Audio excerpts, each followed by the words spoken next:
schiphuizen in de brand, bliksem gaat de jagers bij. Ja, dan begint het hartje toch harder erin. Als Kooistra bij het boothuis zocht, bleek dat zijn boot net afbaand is. Maar dat hield net van 3 orenskippen die een plakje in het midden van het boothuis hadden. Daar is Hiendal niet van oor. Eigenaar van de bootstalling, makelaardij Mid-Friesland, had zo gauw mogelijk de Dupierren op een hichte gebracht. Toevallig 2 van de 3 winnen al op een hichte, dat hij in het dorp, dat is heel gauw bekend. En de derde die schrok wel verschrikkelijk natuurlijk, dat weer dan een oude vrouw, dat weer dan een man van degene die ik net bereiken kon en het weer haar boot ik uit west. Dus het is natuurlijk verschrikkelijk sneu dat ze van de boot uitje.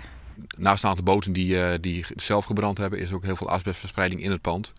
Dus er moet behoorlijk wat schoongemaakt worden en er is behoorlijk wat schade ook aan de boten die ernaast liggen. De hitte gaat vaak naar boven naar het gebouw en dat verplaatst zich dan door het gebouw.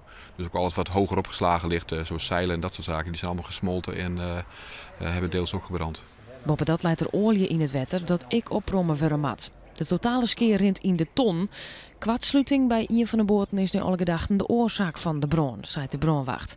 De bootjemeesken hoop je dat alles zo gauw mogelijk skeermaken is, want het wordt dit weekend weer mooi waar om te varen.